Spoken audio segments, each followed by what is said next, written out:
Hello વિદ્યાર્થી મિત્રો, ભક્તિ ઇન્ટરનેશનલ સ્કૂલની આ વિડીયો લેક્ચર સિરીઝમાં હું આપનું ફરીવાર હાર્દિક સ્વાગત કરું છું. વિદ્યાર્થી મિત્રો, આપણે ધોરણ 10 એમાં ગુજરાતી ગ્રામરના લેક્ચરની ચર્ચા કરી. ત્યારબાદ લેખન વિભાગમાં આપણે શરૂઆત કરી તેનો પ્રથમ જે પ્રશ્ન વિચાર વિસ્તાર અથવા તો અર્થ વિસ્તાર, આના વિશે આપણે ચર્ચા કરી હતી.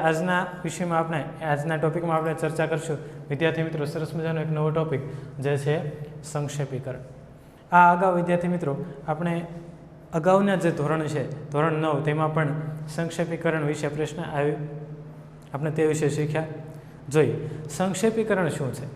વિદ્યાર્થી મિત્રો, એક્ઝામમાં પ્રશ્ન પૂછાય છે, એક સરસ મજાનો ફકરો આપેલો હોય, ફકરામાં ઘણી બધી નવી માહિતી આપેલી હોય. આ માહિતીનું એમ કહી શકાય કે તેમાં કંઈક થોડા ઘણા ઉદાહરણ આપેલા હોય, થોડાક દ્રષ્ટાંત આપેલા હોય, અને આ રીતે સરસ મજાનો એક ફકરો 10 થી 15 લીટીનો એવો આપે અને ત્યારબાદ તેમાંથી આપણે સંક્ષેપીકરણ કરીને સરસ મજાનો એક નવો ફકરો આપણે લખીએ કે જેમાં આપેલો સંપૂર્ણ ફકરો છે એના મુખ્ય દરેક મુદ્દાઓની ચર્ચા થઈ જાય અને ત્યારબાદ એ ફકરાને આપણે એ પરિચ્છેદને આપણે એક સરસ મજાનું શીર્ષક આપીએ. તો આ છે સંક્ષેપીકરણ. વિદ્યાર્થી મિત્રો, ધોરણ 10ની એક્ઝામમાં સંક્ષેપીકરણ 4 માર્કનું પૂછાય છે, બરાબર છે. સંક્ષેપીકરણ સરસ મજાનો ફકરો આપેલો હોય છે અને તેનું એમ કહેવાય કે મુખ્ય મુદ્દાઓને લઈને જે એવી બાબત છે અથવા તો જે એવા વાક્યો છે કે જે વારંવાર આવે છે અથવા તો એક પછી એક તેનું રિપીટેશન થાય છે, તો એવા ફકરાઓને, એવા ઉદાહરણને દૂર કરી જે એની મુખ્ય બાબત છે તે લખવી અને સરસ મજાનો એક ફકરો તૈયાર કરવો. તો આ પ્રમાણે 4 માર્કનો સંક્ષેપીકરણનો એક પ્રશ્ન પૂછાય છે.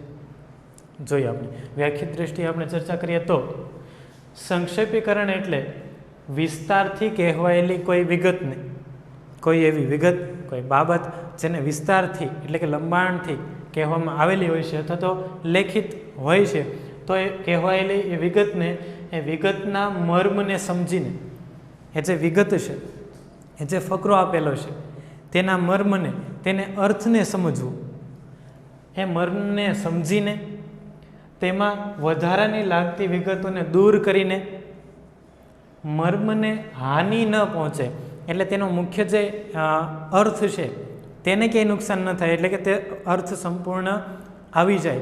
એટલે કે જ્યારે આપણે સંક્ષેપીકરણ કરીએ ત્યારે મુખ્ય જે ફકરો છે એ પછી જે સંક્ષેપીકરણ છે એ ફકરો, તો એમાં મુખ્ય ફકરાની દરેક બાબત તેમાં આવી જાય.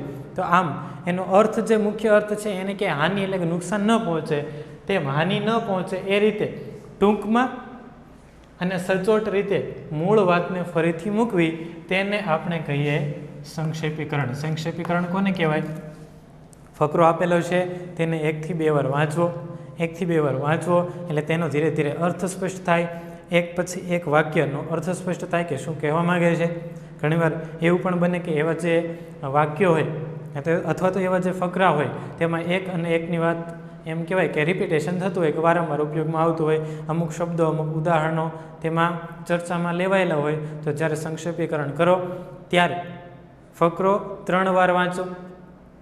ફકરો 3 વાર વાંચો એટલે પ્રથમ વાર વાંચો ત્યારે એનો અર્થ સમજવાનો પ્રયત્ન કરો, બીજી વાર વાંચો ત્યારે એમાં આપણે જે સમજ્યા છે એમાં કંઈ ભૂલાઈ તો નથી ગયું, આ વસ્તુ બરાબર ચેક કરીએ. અને ત્રીજી વાર જ્યારે તમે ફકરો વાંચો ત્યારે તેમાંથી કઈ વસ્તુ બાદ કરવાની છે, અને અમુક બાબત એમ કહી શકાય કે એવા શબ્દો કે જે ફકરાની મેઇન તેનો ટોપિક છે અથવા તો ફકરો અથવા તો લીટીની મેઇન જે બાબત છે, મુખ્ય વસ્તુ જે સમજાવવાની છે તેવું એવા મુદ્દા અલગ તારવો અને ત્યાર પછી સંક્ષેપીકરણ કરવાનું હોય છે.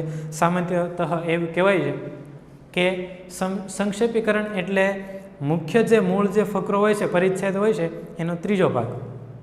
પણ અહીંયા ખાસ એક યાદ રાખવાની વસ્તુ એ વિદ્યાર્થી મિત્રો કે દાખલા તરીકે તમને 15 લીટીનો મુખ્ય મૂળ પરિચ્છેદ આપેલો હોય તો તેનો 3જો ભાગ એટલે કોઈ પણ આડાવાળા 5 વાક્યો મૂકી દો એટલે એનો 3જો ભાગ થઈ ગયો, તો એવું વિદ્યાર્થી મિત્રો હોતું નથી.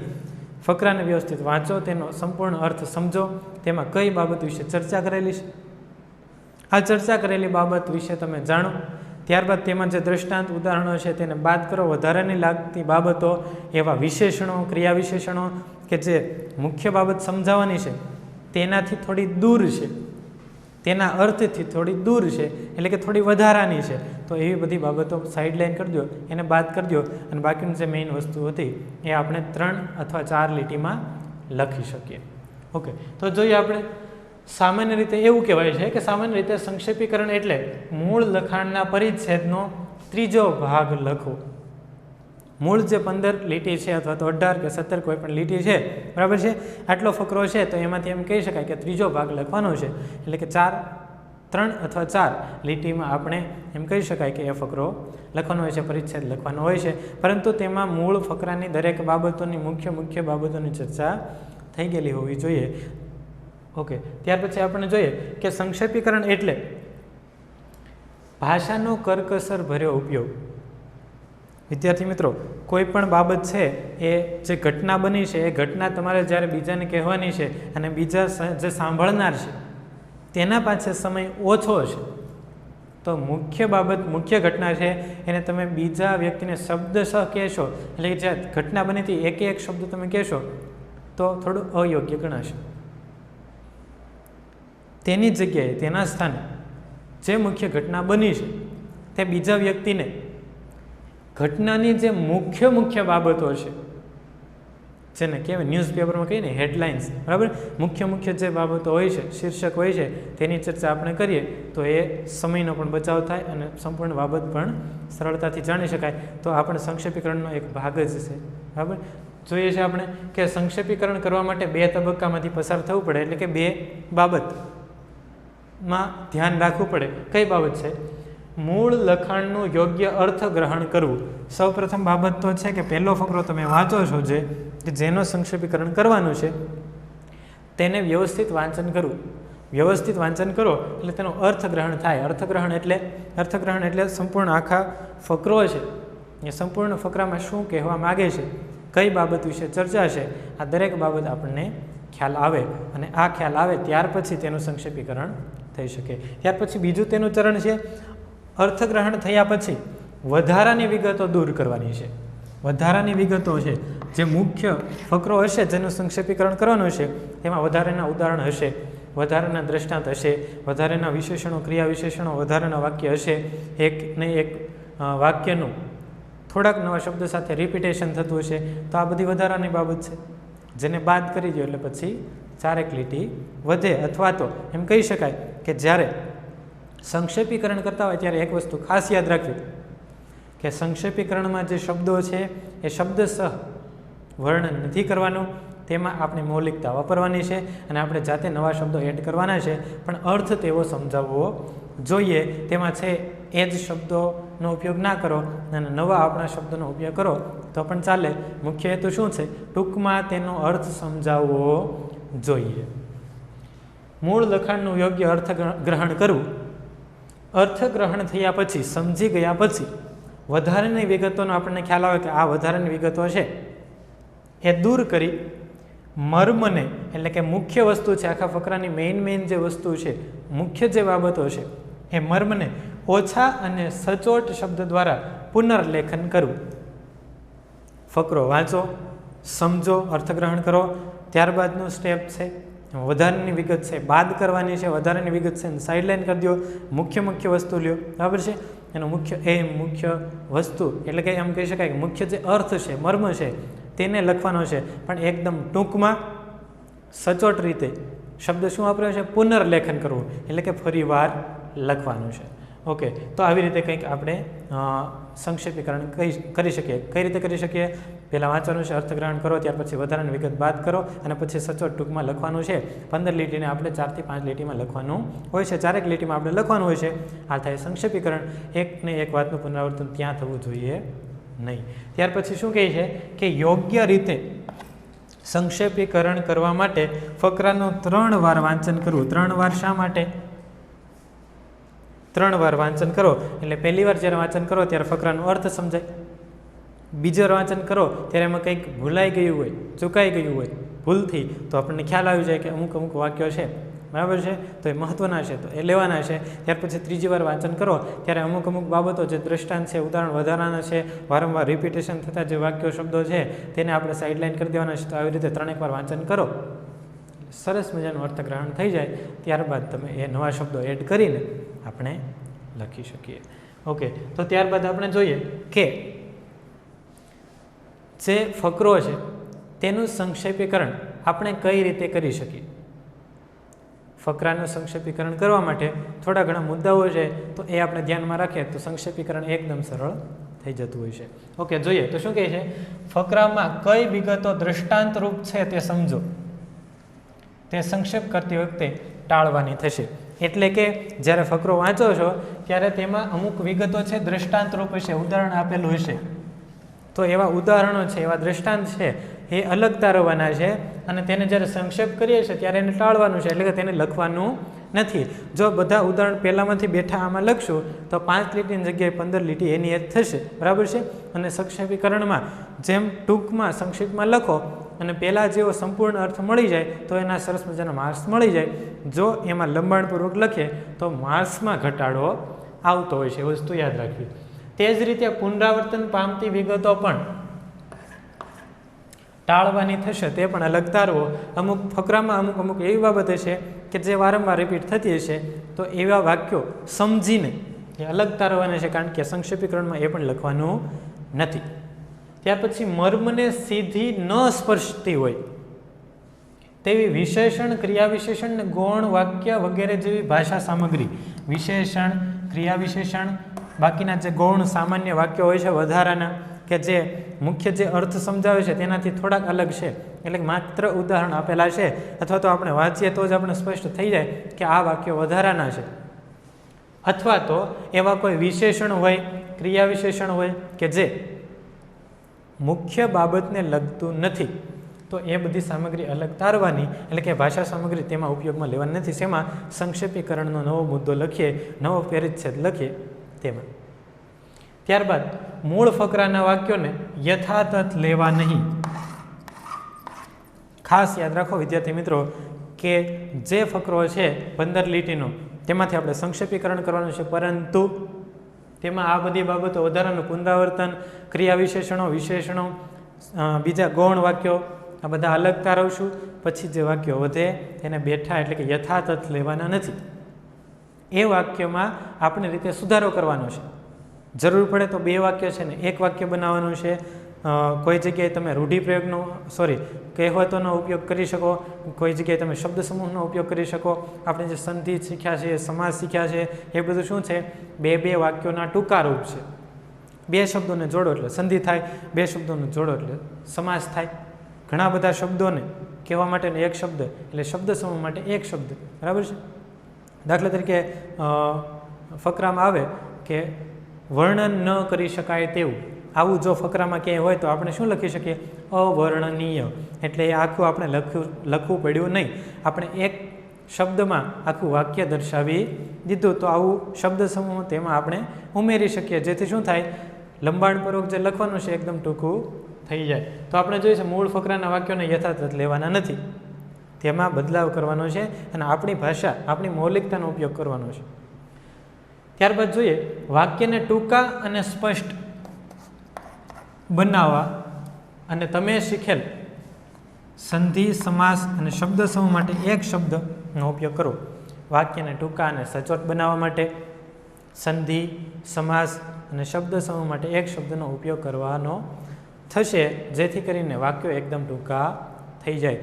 વિદ્યાર્થી મિત્રો, આપણે ટૂંકું અને એમ કહી શકાય કે બહુ ટૂંકું લખવાનું છે, એટલે 15 લીટીમાંથી 5 લીટી કરવાની તો 4 લીટી કરવાની છે. પણ વિદ્યાર્થી મિત્રો, તેમાં મુખ્ય બાબતો બધી આવી જોવી જોઈએ. આ ફરજિયાત એક વસ્તુ છે. ત્યારબાદ જોઈએ આપણે કે મૂળ પરિચ્છેદ સંક્ષેપ રૂપે લખાયેલ પરિચ્છેદ ફરી એકવાર વાંચો. શું કહે છે? મૂળ પરિચ્છેદ અને એટલે કે મૂળ જે ફકરો છે એ અને સંક્ષેપ રૂપે લખાયેલ જે ફકરો છે તેને ફરીવાર વાંચો. શા માટે? કારણ કે પહેલો ફકરો જે મૂળ છે તેમાંથી બીજો ફકરો આપણે લખ્યો, તેમાં હજુ કંઈ કદાચ ભૂલ રહી ગઈ હોય તો ચેક કરી લેવું જરૂરી છે. ઓકે, ત્યાર પછી એક મહત્ત્વની વસ્તુ વિદ્યાર્થી મિત્રો, મૂળ પરિચ્છેદને સમજ્યા પછી મૂળ ફકરો છે એને વાંચવાનો. તેને સમજ્યા, બરાબર સમજ્યા કે ફકરો શેના વિશે છે, ત્યારબાદ તેનું ટૂંકું સ્વરૂપ આપ્યું એટલે સંક્ષિપ્ત કર્યું, બરાબર છે, સંક્ષેપીકરણ. સંક્ષેપીકરણને વિદ્યાર્થી મિત્રો આપણે એક શીર્ષક આપવાનું છે, એક ટાઇટલ આપવાનું છે, એટલે કે નામ આપવાનું થશે. તો મૂળ પરિચ્છેદને સમજ્યા પછી તેને અનુલક્ષીને એટલે કે તેમાં જેવું ટાઇટલ એટલે કે જેવું શીર્ષક, તેનું મથાળું, તેનું જે નામ ફિટ થાય વ્યવસ્થિત, એટલે કે વ્યવસ્થિત તેને અનુલક્ષીને આવે, સમજી શકાય ફકરાના નામ પરથી કે આ ફકરામાં આવું આવતું હશે, તો અનુલક્ષીને તેના સંક્ષેપ રૂપને યોગ્ય શીર્ષક આપવાનું થશે. તો આ પ્રમાણે વિદ્યાર્થી મિત્રો આપણે સંક્ષેપીકરણ કરી શકીએ. 15 લીટીનો અથવા તો 18 લીટીનો જે ફકરો આપેલો હોય તેને વ્યવસ્થિત વાંચો, અર્થગ્રહણ કરો, સમજો, વધારેની વિગતો બાદ કરો. ત્યાર પછી જે ટૂંકું લખવાનું છે તેને યથાતથ એવું લખવાનું નથી. આપણી રીતે નવા શબ્દો એડ કરીને આપણે નવા વાક્યો પણ એડ કરીને બનાવી શકીએ, પરંતુ ટૂંકમાં આવવું જોઈએ, સચોટ આવવું જોઈએ. મૂળ ફકરો છે તેની મહત્વની દરેક બાબત એમાં આવી જવી જોઈએ. તો વિદ્યાર્થી મિત્રો આ છે સંક્ષેપીકરણ. હવે સંક્ષેપીકરણ માટેનું સરસ મજાનું ઉદાહરણ જોઈએ અને તેના વિશે ચર્ચા કરીએ કે સંક્ષેપીકરણમાં અંદાજિત એમ કહી શકાય કે આપણે કઈ રીતે લખી શકીએ. તો વિદ્યાર્થી મિત્રો ફરીવાર એક બાબતની ચર્ચા આપણે કરીએ કે અહીંયા લખેલી બાબત છે એ માત્ર ઉદાહરણ તરીકે છે, એટલે કે એઝ એક્ઝામ્પલ છે.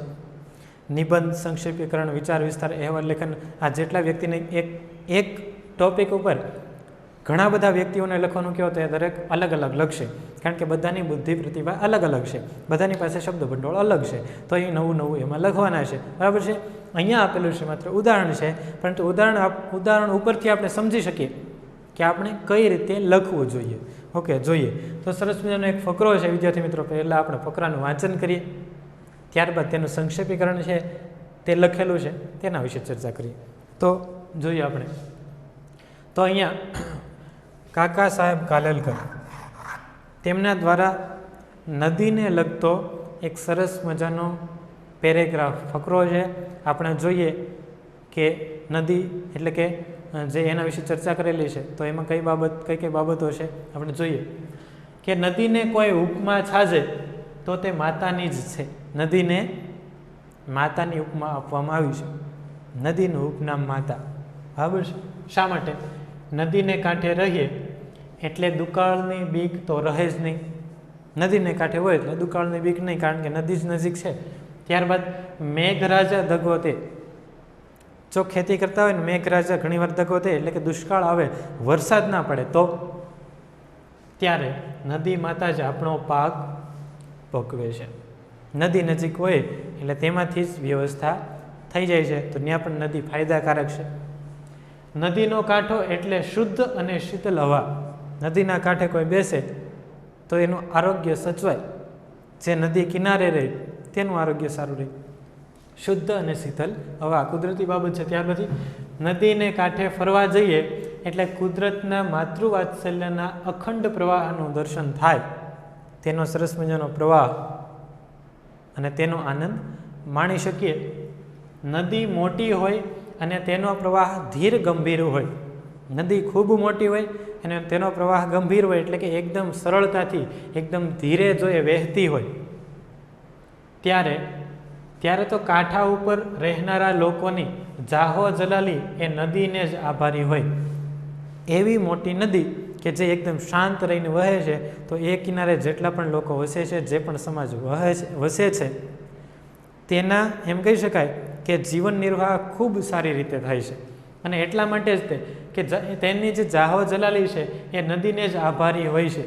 નદીના કારણે તેનું જીવન ઉન્નત બને છે. એવું કહે છે કે સાચે જ નદી જન સમાજની માતા છે. નદી છે જન સમાજની એટલે કે સમાજની માતા. શા માટે? આ બધા ફાયદા એના દર્શાવેલા છે. નદી કિનારે રહેતા જે લોકો છે એ જાહો જલાલીવાળું જીવન જીવે છે, કારણ કે નદીના કારણે તેનું જીવન છે ઉન્નત બનતું હોય છે. નદી કિનારે જે રહે છે એનું આરોગ્ય સારું રહે છે, હવા શુદ્ધ મળે છે, પાણી શુદ્ધ મળે છે. બરાબર છે. જ્યારે મેઘરાજા દગો દે છે કે જ્યારે વરસાદ નથી થતો એ દરમિયાન જે પાક છે એટલે કે જે ખેતીનું ઉત્પાદન છે લાવવાનું કામ કોનું છે? છે નદીનું, નદીના પાણીનું. બરાબર છે. તો એ રીતે નદી માણસને મદદરૂપ થતી હોય છે. તો કહે છે કે સાચે જ નદી જન સમાજની માતા છે. શહેરમાં શેરીએ શેરીએ આપણે ફરતા હોઈએ અને એકાદ ખૂણા તરફથી નદીનું દર્શન થાય ત્યારે આપણને કેટલો આનંદ થાય છે. ખૂબ મોટો શહેર શેરીએ ફરતા પણ કોઈક ખૂણેથી આપણને જો નદીના દર્શન થઈ જાય તો ખૂબ જ આનંદ આવે છે. ક્યાં શહેરનું મેલું વાતાવરણ અને ક્યાં નદીનું પ્રસન્ન દર્શન, ખૂબ તફાવત છે. તરત જ ફેર જણાય આવે.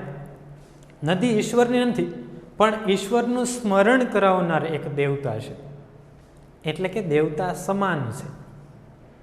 જો ગુરુને વંદન કરવું ઘટે તો નદીને પણ વંદન કરવું ઘટે, એટલે કે ઘટે એટલે કે યોગ્ય છે.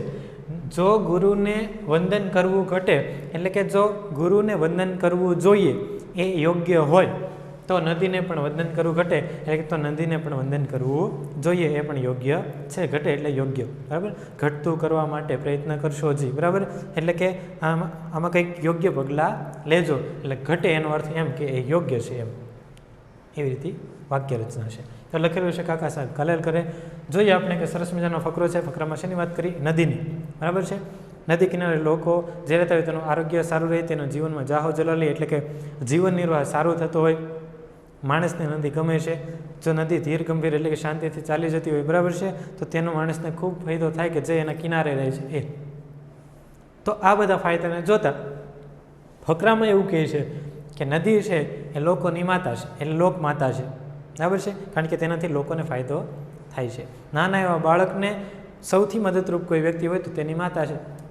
એમ અહીંયા સમાજને, લોકોને સૌથી વધારે મદદરૂપ કોઈ બાબત એટલે કે કોઈ તત્વ હોય, બરાબર છે, તો એક નદી છે, બરાબર છે. તો આપણે જોઈએ કે આ સમગ્ર ફકરામાં એવી ચર્ચા કરેલી છે. હવે ચર્ચા કરેલી છે એ પ્રમાણે તેનું સંક્ષેપીકરણ કઈ રીતે થઈ શકે. તો સંક્ષેપીકરણમાં આપણે ચર્ચા કરી હતી વિદ્યાર્થી મિત્રો શીર્ષક આપવાની, બરાબર છે. તો શીર્ષકની બાબતની વાત કરીએ એટલે કે એનું ટોપિક એટલે કે જે એનું નામ આપવાનું છે, બરાબર છે. તો સમગ્ર બાબતમાં શેની વાત ચર્ચા થઈ? નદીની.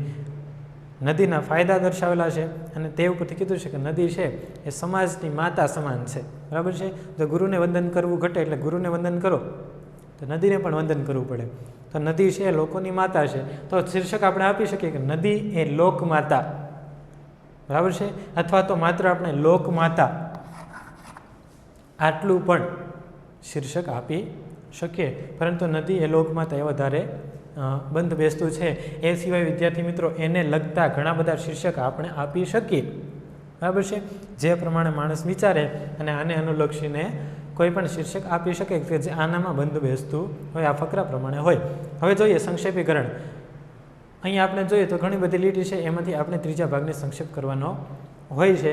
અંદાજિત એક લીટી વધઘટ પણ થઈ શકે, પણ જેટલું લખાણ છે એનાથી ત્રીજા ભાગ જેટલું અંદાજિત થાય. જોઈએ આપણે કઈ રીતે થઈ શકે. તો નદી બાબતે ચર્ચા કરી.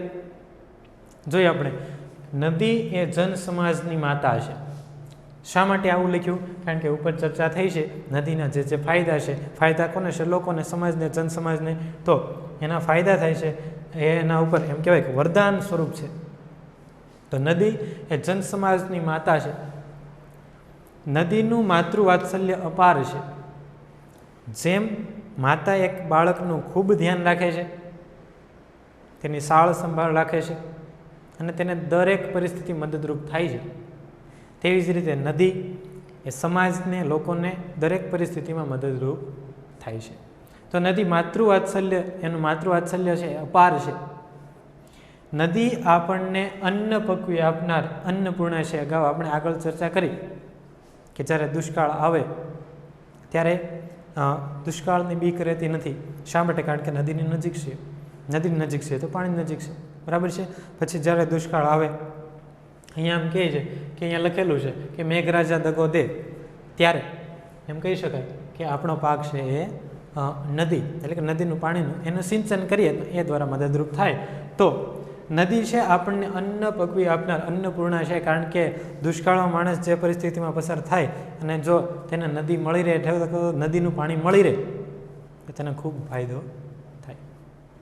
નદીમાં એમ કહે કે નદી શીતળતા, પ્રસન્નતા, આનંદ, જાહો જલાલી પ્રદાન કરે છે. શું શું પ્રદાન કરે છે? એટલે કે શું શું આપે છે નદી માણસને, સમાજને? શીતળતા આપે છે, પ્રસન્નતા આપે છે, આનંદ અને જાહો જલાલી, બરાબર છે. તો અહીંયા આપણે ચર્ચા કરી ત્યારબાદ આપણે જોઈએ કે નદી ઈશ્વરીય શક્તિ છે, આથી નદી વંદનીય છે. વિદ્યાર્થી મિત્રો, સમાજને અને લોકોને જો નદી આટલી બધી મહેનત, એમ કહેવાય કે આટલી બધી મદદ કરતી હોય કુદરતી રીતે, બરાબર છે, તો મદદ કરનાર માતા સમાન તેને ગણી શકાય, અથવા તો ઈશ્વરનો દરજ્જો તેને આપી શકાય. એટલા માટે અહીંયા કહે છે કે નદી આપણને શીતળતા આપે છે, પ્રસન્નતા આપે છે, આનંદ આપે છે. જાહો જલાલી આપણા જીવનમાં એમ કહેવાય કે વૈભવથી ભરપૂર થાય છે, કે આપણું જીવન છે સુખ સમૃદ્ધ થાય છે. તો એ બધું તેને આભારી છે. એ માતા સમાન છે, એ ઈશ્વર સમાન છે. ગુરુને વંદન કરવું તો તેને પણ વંદન કરવું. એટલે કહે છે કે નદી ઈશ્વરીય એક શક્તિ છે. અહીંયા કહે છે કે નદી ઈશ્વર નથી, પણ ઈશ્વરનું સ્મરણ કરાવનાર દેવતા છે. તો એ ઉપરથી આપણે લખ્યું કે નદી ઈશ્વરીય શક્તિ છે, આથી નદી વંદનીય છે. જો ગુરુને વંદન કરવું ઘટે તો નદીને પણ વંદન કરવું ઘટે. આથી નદી વંદનીય છે. વિદ્યાર્થી મિત્રો, અહીંયા તમે 1, 2 વાર 5 વાર તો તમે વાંચન કરશો તો તમને ખ્યાલ આવશે કે સંપૂર્ણ ફકરો છે તેનું આપણે 3 થી 4 વાર વાંચન કર્યું હોય, અને તેમાં જે અમુક મહત્ત્વની જે બાબતો છે તે આપણે સીધી ડાયરેક્ટ એમ કહી શકાય કે લીધેલી છે. બાકી વધારાની જે બાબતો છે, વધારાની વિગતો છે, તે આપણે ત્યાંથી બાદ કરેલી છે. એટલે આ મુખ્ય ફકરો છે તેનું આપણે 3 થી 4 વાર વાંચન કર્યું, બરાબર છે, અર્થગ્રહણ કર્યું, વધારાની વિગતો બાદ કરી, ત્યારબાદ આપણે તેનું સંક્ષેપીકરણ કર્યું અને તેને યોગ્ય શીર્ષક આપ્યું. તો વિદ્યાર્થી મિત્રો, આ પ્રમાણે આપણે જોઈએ છે કે સંક્ષેપીકરણનો સરસ મજાનો મુદ્દો આપણે ક્લિયર કરી શકીએ. સંક્ષેપીકરણમાં મુખ્ય વસ્તુ છે કે મૂળ જે ફકરો છે એનું 3જા ભાગનું સંક્ષેપીકરણ આપણે કરવાનું છે. આજુબાજુની કે કોઈ પણ આડાવડે લીટી લઈને નહીં, સંપૂર્ણ ફકરો વ્યવસ્થિત વાંચો, અર્થગ્રહણ કરો, ત્યારબાદ તેમાં અલગ બિનજરૂરી મુદ્દા છે અલગ તારવો, મુખ્ય બાબતો છે તેના નવા શબ્દો એડ કરીને, નવા વાક્યો બનાવીને એકદમ ટૂંકમાં પણ સ્પષ્ટ લખવું, આ સંક્ષેપીકરણ છે. સંક્ષેપીકરણમાં વિદ્યાર્થી મિત્રો શીર્ષક આપવું ફરજિયાત છે, એટલે શીર્ષક પણ આપણે યોગ્ય આપવું પડે. તો વિદ્યાર્થી મિત્રો, સંક્ષેપીકરણનો 4 માર્કનો સરસ મજાનો પ્રશ્ન, વધારેમાં વધારે ઉદાહરણ ક્લિયર કરો, જેથી કરીને એક્ઝામમાં સરસ મજાની એમ કહી શકાય કે આપણે સારામાં સારા માર્ક્સ મેળવી શકીએ. તો આવા જ અવનવા ટોપિક સાથે આપણે મળતા રહીશું. તો આજ માટે આટલું. બસ. જય હિન્દ, જય ભારત.